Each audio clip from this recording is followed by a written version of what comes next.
We have Mike Sullivan from Symplify Canada. He's the head of sales. Mike is worked with some of the best brands in Canada. He provides help and solutions to his customers to improve deliverability of their email, increase engagement with their campaigns, and optimize revenue for their email programs. I've known Mike for a long time. I'm really excited to see this presentation. Symplify has been a great partner and friend with the event, and I'm really glad to see their support, and I'm really excited to hear what Mike has to say. Okay. Did everyone hear me at the back? Okay. So I want everyone to just think back to a time, a long time ago, the first time you signed up for an email marketing program. And if, like me, you probably have no idea who that was or which one you signed up for. But what you do remember is how you felt, or why you did it. And it was either to connect with the company so that you could get advance notice of specials or sales, so that you could get the coupons. But you also may have been nervous that you were going to open up your personal mailbox to an onslaught of email. Now, I bet way back then, when you signed up for the program, you had no idea that one day you'd be on the other side of those emails, sending them to your customers and being on the other side. So there's been a lot of challenges. If we look way back then, it was a lot easier for email marketers to send their emails. There was less rules. You could buy lists. It was basically Wild West for email marketers. But if we look at once everyone started jumping on the bandwagon and more companies were sending email, things changed. Deliverability became a challenge. Authentication became important because what email was originally just filtered by the mail providers now is protecting their customers from spammers. If we all remember seeing a bunch of Viagra emails in our inbox. Maybe just mine. But anyways, the challenges that email marketers faced were around deliverability, having to do better authentication, and as things went on, they had to do more improvements to their email to make sure it rendered in multiple environments. Did your email, how did it look in Netscape? How does it look in Lotus Notes? And there was a lot more concern. Now, of course, the mobile phones, smartphones weren't even around at that point, so it was a lot easier for marketers just really focusing on desktop mailboxes. So as the mobile phone came around, marketers had to start focusing on creating emails that looked good on a mobile device as well as a desktop. Additionally, marketers had a challenge because social became a thing. And the email marketers, in a lot of cases, were getting pulled over to do social, some kicking and screaming, some willingly. And then on top of that, the email and defending the effective email as being a positive thing and being able to show that the value of email was important. And then also in the challenge for an email marketer was to basically defend and in a Zen-like way protect the email and their reputation and not sending that list that their boss pulled off a thumb drive and said, can you try sending to these people, knowing that the risk involved. So I salute email marketers because it's not an easy thing. There's a lot of challenges. And if we look through the history, if we look in 2013, there was the tabbed inbox, Gmail inbox panic. And then in 2014, there was the Great Castle Purge. If we all remember that, some of the different things that affect email marketers. So moving forward, I put this slide together, a Formula One race car. And in a lot of ways, there's an analogy comparable for an email marketer. In that, in Formula One, they do a lot of telemetry and metrics, and they look at that data and they rebuild the cars every year. There's always making enhancements and changes. And for an email marketer, it's a very similar thing. They need to look at the data, they need to see how things are performing, and there's a lot of different things to look at to build the success of an email program. So with that, email marketers, of course, in certain businesses, e-commerce can sometimes be a lot easier to measure the success of an email program. You can tie things to purchases. But in some businesses, it's a lot harder. Maybe an email is getting people into a store. Maybe it's doing other things that are hard to measure. So if we just move forward to, and then basically the whole gist of my presentation today is to look at things that marketers and email marketers can do to enhance the engagement level and improve their email program. So first, let's start with a story. And in some cases, an email can be a next step for connecting with your customers. Let me get this straight. So in this story that I have to tell you about is a customer that is in the heavy equipment business. And they deal with Caterpillar bulldozers and heavy equipment. And for them to be able to measure the success of their program, they couldn't send a coupon. Now, just to give you some context, a bulldozer in 1950, they used to measure by the pound. So a 50,000 pound bulldozer would be $50,000. In 2018, I looked this up last night actually, in 2018, that same bulldozer is $1.2 million. So offering a 10% coupon on to a customer on an email program wouldn't be very well played for their business. In this case, they were able to use a process of getting customers to sign up to their website and sign up for their email program. And through that process, we're able to put an automated flow that sent a welcome email that offered a gift. In this case, it was a Caterpillar hat, much more affordable and very enticing. And what they wanted to do is not only get people to sign up for the program, but they also wanted people to come into their store. So by offering a gift, in other examples, you can offer promotion codes, you can offer a coupon.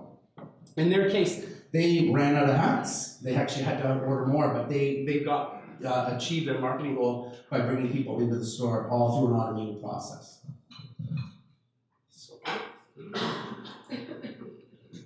So another way that, so the first step, just offering something to entice your customer. And this example here is talking about behavioral data. So behavioral data, you're sitting on, and marketers are sitting on a gold mine of data, because in some cases, and I know some people I've spoken to, where they're very concerned about holding customer data. Like, we don't want PII, we don't want to handle personal data. But the beauty of email marketing is that you're able to use behavioral data and the engagement levels. So people clicking on emails, people opening, people not opening your emails, or not clicking. So in this case, in this example here, we actually released an article on our website actually just recently, and it was just focusing on tagging. And in this example, we can see there. We did a pet store example, and if you think of a pet store, there's multiple categories, but the customer base is probably very interested in specific products or specific areas to their interest. So in this example here, this happy guy here probably would be more interested in seeing dog products, and this gentleman here would be more interested in cat products. So what they could potentially do is, by tying tags to the individual items in the email, set a dynamic profile for their customers. So when that customer clicks on those items, that they're able to use that data to influence what product they're going to get going forward. Now, one of our customers did a similar thing in that they have a bookstore with multiple products. It included music as well as video, and they were able to generate a basic email, which is not too, is pretty typical. But by including customer behavioral data, they were able to create multiple versions of the same email for each customer based on their engagement levels.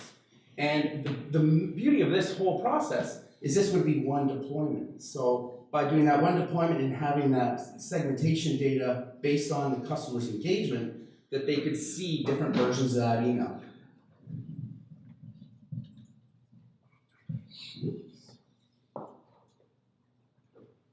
So if we talk about personalization, now personalization goes way beyond below Mike. Using that behavioral data that you're able to collect from the engagement levels can be the building blocks of the personalization within your email program. By including engagement metrics or specific content, you can also include additional systems such as purchase history, web browsing history, or other systems where that data is included and able to be leveraged to create a more personalized message to that customer. Personalization, I heard earlier today, is personalization can also be enhanced by offering a preference center. In this example here, they have an e-magazine. The customers can determine what content they're going to see. And much like that example we saw before, determine what content they're going to see in their email and customize it. So that personalization, the customer is able to see exactly what they want to see, as well as they may be able to determine how often they want to receive a message, or whether they want to receive more messages, or what categories they may be interested in. On top of that is you can look at adding a survey. Now, just a quick show of hands, is how many people here have put surveys into their email program? Whoa, this is great. Okay, I probably should have qualified this at the beginning, that as a very focused group here on email, that probably a lot of the stuff I'm covering today may be Captain Obvious moments, but at the same time, there may be things that people are not doing that they maybe could be doing to enhance their email. The example here for surveys that I like to talk about is a couple of things. One is a lot of marketers are reluctant to ask too much questions or to create friction on the sign-up process. So the survey following that email could be a next step to gathering more information about the customer and letting them volunteer the information. Additionally, a survey could also be used as an after communication. One example of a customer where a customer decided, there was a personal communication from a call center. When the customer said no, they weren't interested, a follow-up email was sent. In that follow-up email, they were offered a survey, and in the survey, it was basically, is no mean no, or do they want to do something different? And what they were actually able to determine based on the survey is that the customers didn't want to make a purchase speaking to a call center person. They would prefer to do an e-commerce type process. So they learned that process could be enhanced in their future messaging and allow their customers to go through an e-commerce type process. And then the other thing is customer experience. Now, and this is just a simple slide here. Just basically, if we think of customer experience, a lot of this is pretty standard. But maybe you're not doing it. Is to say, through the purchase process, is sending an email, giving people step by step. Your order's been received, your order's been shipped, or even sending text message to be able to communicate that the purchase process has been completed. And on top of this is also making purchases through telephones or through your mobile phone. Amazingly, people are way more willing to make purchases through a mobile phone than ever before. If anyone's bought concert tickets lately, you think of I had to buy Shawn Mendes tickets. I bought them through my phone, and you're $500 later. It's pretty amazing that we're trusting purchase through our phone like it's a regular process. Another thing that could be an enhancement, and again, it might be another Captain Obvious moment, is making your emails responsive. In this example, we can see that the content looks pretty good on a desktop view, but when it's viewed on a mobile phone, it moves the information, it stacks the images, and it doesn't shrink the text. And amazingly, as I go through, I sign up as a sales guy. I sign up for a lot of email programs. I still, to this day, I see a lot of examples where emails are not in a behavioral or responsive design, and it can be very difficult to read the content of the email.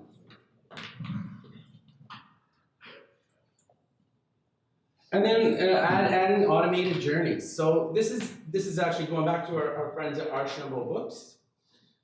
They created a process. This is basically how they tied their profile information, and they tied it based on purchase history. And what happened was that the purchase would determine for the next 5 newsletters what content they're going to receive.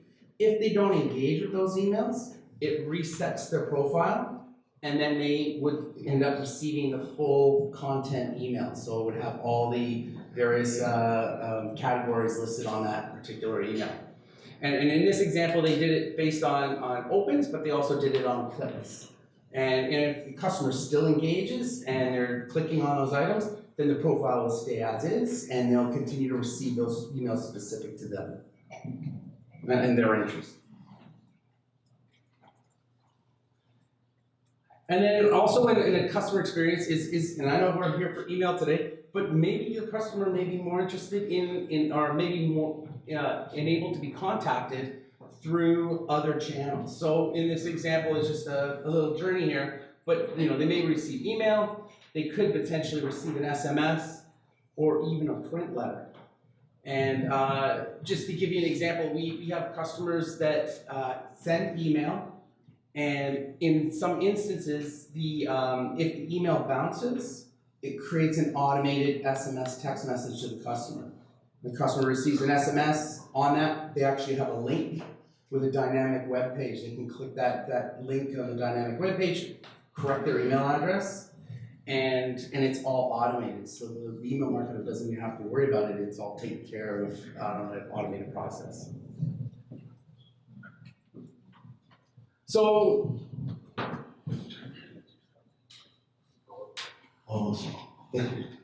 sorry about that.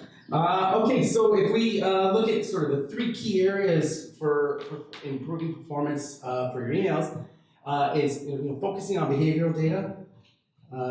Key areas that we focus there is on engagement, tagging, focusing on segmentation, and using other systems such as purchase history, web browsing.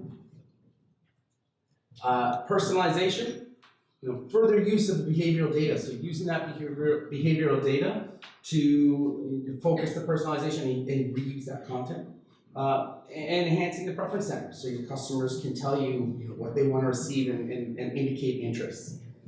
And also using surveys and progressive profiling, so you can give the message that the customer is looking for based on their behavior. And then lastly, customer experience, transactional messages and alerts, using responsive design, so making your messages easy to read, and then also building automated journeys that could have a nice customer flow that engages your customer. And then, if possible, and if it makes sense to your business, is offering up additional channels. So with that, what is your plan to take your email marketing to the next level? Did anyone see anything here today that they're not doing? Oh, good. Okay. Hopefully, I didn't want to. It's funny, when I was putting this together, my concern was like, maybe this is all pretty obvious stuff. But in some cases, the challenge to a lot of marketers is having the time to put this stuff together. It does take strategy, it does take planning to do it in a way that's useful. And then also, it's just sometimes there could be technological issues that prevent you from taking these steps. And potentially your platform could be making it more difficult to do than it should. So just to give, I know Min gave us a little overview earlier today. We're Symplify. I'm sure a lot of people coming into this event today probably had no idea who Symplify was. We're a multi-channel platform provider. We developed it from the ground up. We have offices in Montreal and Toronto. And if you have any questions, I have my whole crew here today, and we'll be glad to talk about messaging.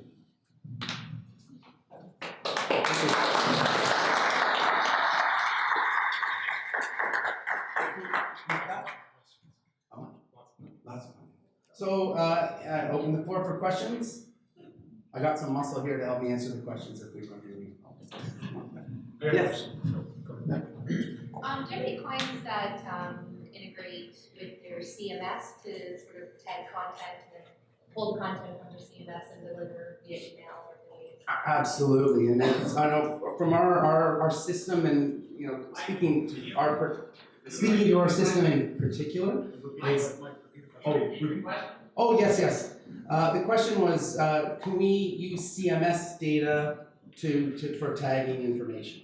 And yes, absolutely. The key to a lot of this is if you have other systems, is being able to integrate and tie that information to the profile record in your messaging platform. And being able to push data bi-directionally. So there may be engagement data that you have within your messaging platform that you can push back to a CRM or other systems, but also the other opposite direction, being able to have that information populate your messaging system that can then be used to connect with your customers.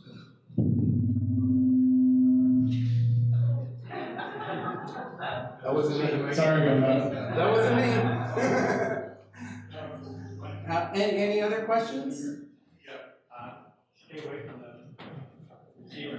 Yes. Yes, you. I'm curious to know, like, best practices wise, what's like the number of messages in this email before a customer stops like reading? Like, you know how there's like sales related emails where there's a 25% off, and then there's just pure engagement email, right? So how like, just thinking about instead of doing all static emails, how do you combine it? And how many numbers of key message before someone just starts to sort it? That's a good question. So the question is what about key sort of finding the I guess the perfect balance of volume of emails and whether and whether the emails are being engaged with or not. Is that in essence what your question is? I'm going to bring on one of my technical folks here. Technical, I haven't been Well. technical in 15 years. So, the question is about frequency. Yeah. What is the right number? Yeah. I'll post it to the audience. What is the right number? Depends on your subscriber list. It depends, yes, on your subscriber list. It depends more specifically on your subscriber. We're in a world of personalization now, right? And personalization means not only personalization of content, but also personalization of experiences. Let the subscriber determine and tell you how much they want to receive. So there is no right number, but what your data, I mean, we live in a world now, remember, 20 years later, we have more data available to us without integrating with the CMS system, without integrating with third-party system. Within our existing platform today, we have more data than we have ever had before. And all we need to do is scratch it open, and we could see so much things that we could do. So if you could measure, I mean, your subscription list and your subscriber, they're not all the same. They're in different segments, and you're going to have highly engaged subscribers, and they will want to hear from you every single day. And there's going to be other subscribers that are saying, no, I just want to hear from you once a week. Let them decide and segment based on that. The best thing in terms of frequency and tied to frequency is content and the relevancy of the content. I mean, we have clients that will send every single day, and they will have very high engagement rate because the content is really, really powerful. So the answer to the question is there's no single right answer. The frequency, the behavior, as Mike indicated, of your customers will determine what is the right frequency for them. I think just to add to all the expectations that somebody has when they get into a list as well are really important. If you said we're going to send you a weekly email newsletter or a roundup to their stories, then if you send more frequently than that, then that's going to start to mess with those expectations. But to your point, if it's relevant, you can send as much as you want. When it's irrelevant, that's when it's too much. You know what, actually, we have a lot of time. I would like to use this opportunity for us as a group to share our thoughts and our experiences. So if you have an answer, please come up and answer. Yes? The other thing is that's a good question for preference, like before somebody unsubscribed. If the answer is the emails are too often, how often would you like to receive our emails? Preference Center is really interesting. On Preference Center, you're absolutely right. The one thing that I would caution you about Preference Center is the following thing. On the Preference Center, you're going to list, what are your preferences, what you like, and all of that. People love to look good. And when they go into the Preference Center, they're going to make sure that their profile is going to look like they're the best subscriber you're ever going to have. Their behavior says something differently. So when it comes to personalization, when it comes to doing some of the things that Mike is sharing with you, what is really critical is that there's no one source of data that will tell you everything. Where the art and science of email marketing comes into play is when you mingle all of the data sources together. Both demographic data that you're collecting and compliance data that you're collecting and behavioral data that you're collecting and CRM data that you're collecting, and overlay that with contextual data that email's a little bit complicated. Yeah, Mike. Sorry.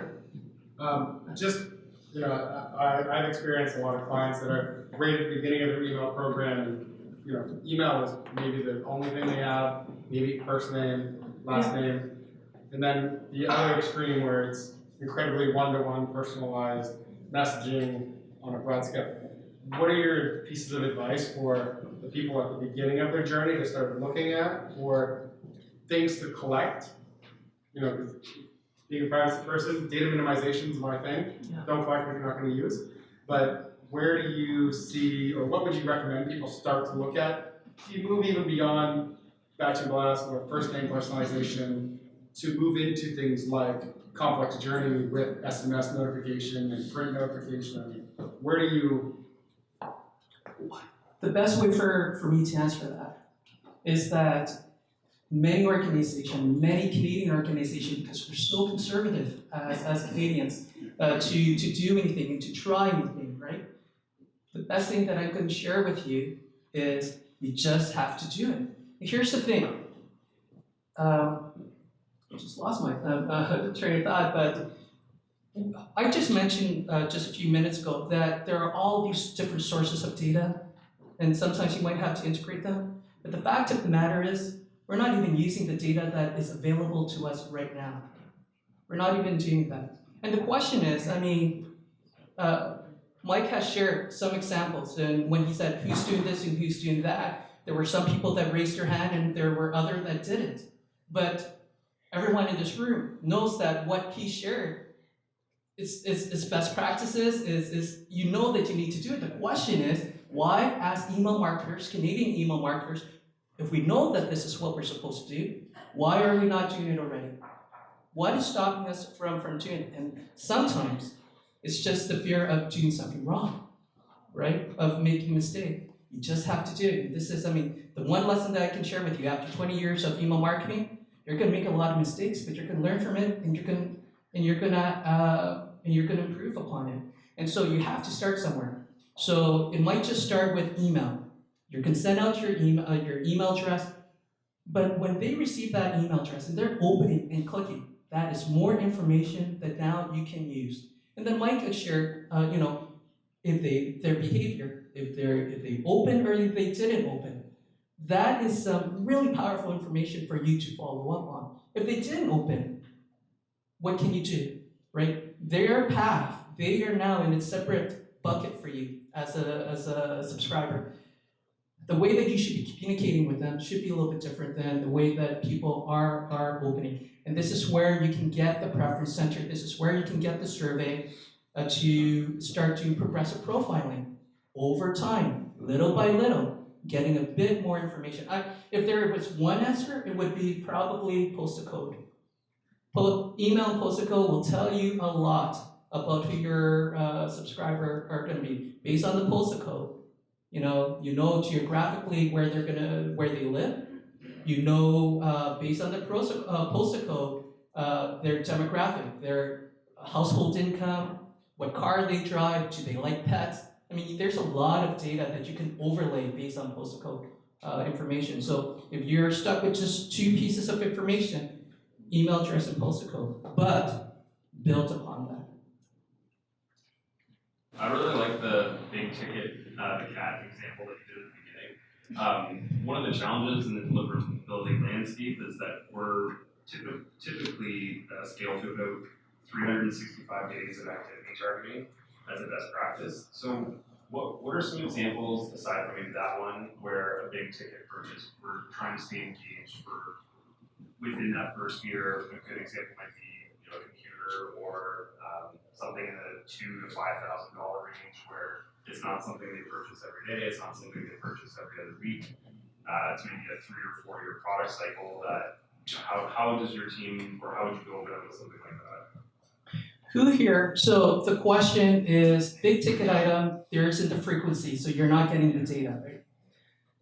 Who here in this room is familiar with the concept of RFM or RFE? Recency, frequency, monetary or recency, frequency, and engagement. Hands up. Okay. That is one way of starting. Segmentating your audience based on RFE or RFM. So grab all of your subscribers and their behavioral information and whatever transactional information that you have, right?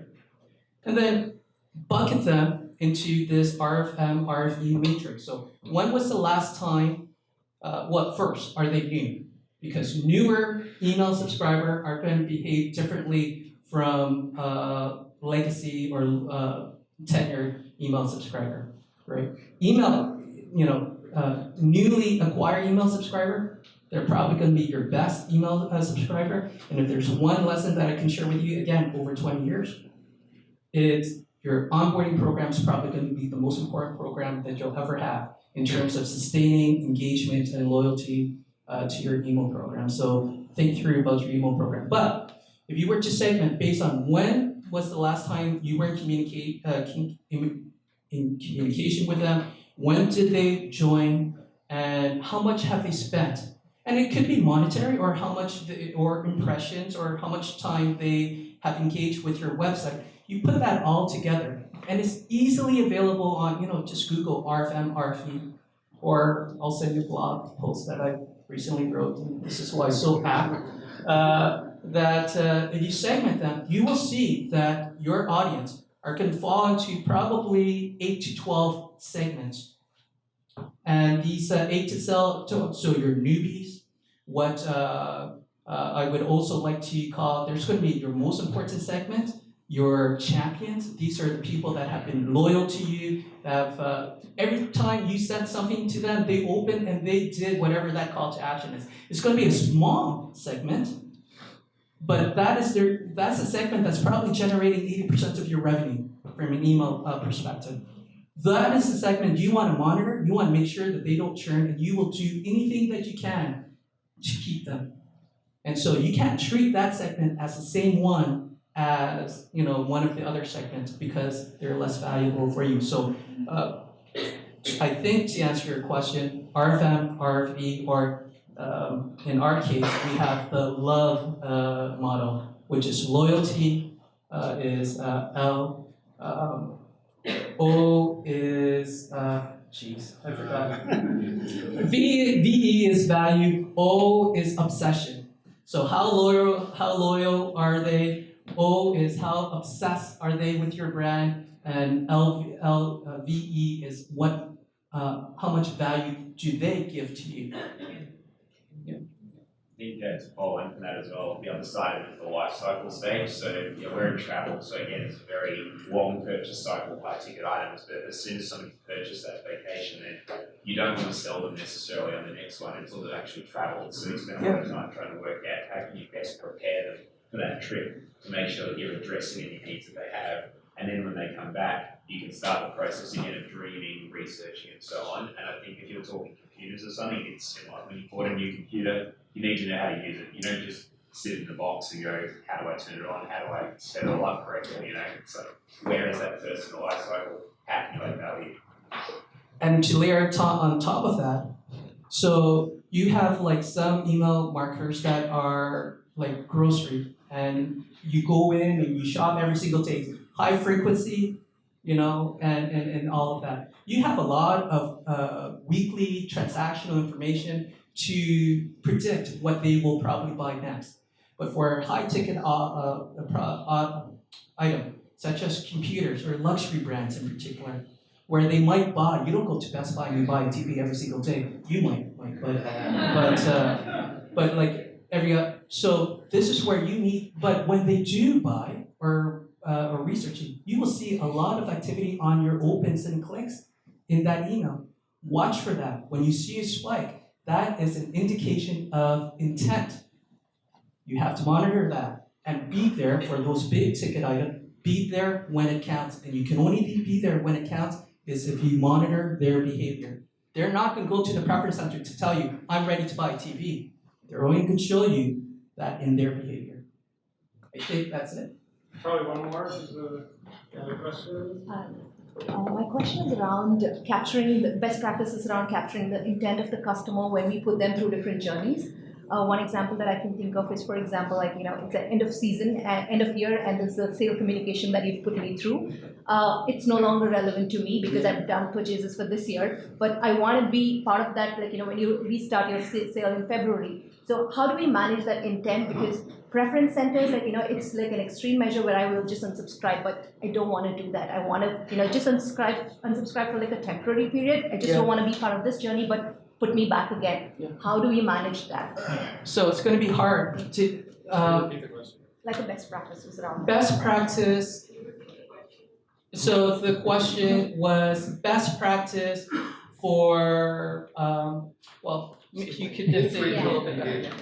For engagement. How do we capture intent of a person if they want to just be temporarily not communicated, but again, come back in that journey at an earlier point? Like, I don't want sales communication right now, but I want to be, get those communication 2 months down the lane. I don't want to unsubscribe, but like, how do I do that? So to answer that, the best practice is, again, going back to your data. You have historical data, right? And so your historical data will show a key pattern of your segments and so you're looking, this is where it's very similar to lookalike, lookalike activities and lookalike intentions and all that. And so most likely that particular individual subscriber, their behavior is going to fall into one historical pattern that you will see over time. And so this is important in terms of, again, using the information that you already have available to segment your audience so that you can detect key trends and behavior and be there when it counts. Okay. We just did one more comment here. Yeah, I was just going to say, I just purged my mailbox because I was getting 100 emails a day. Not because I didn't want to hear from them, I didn't have time, just triaging my time. And York University sends me fundraising, so I said, I just don't have time. And so they sent me a note back, said, should we send you something every 6 months? I said, great. Yeah. Right. Great. Absolutely. Thank you.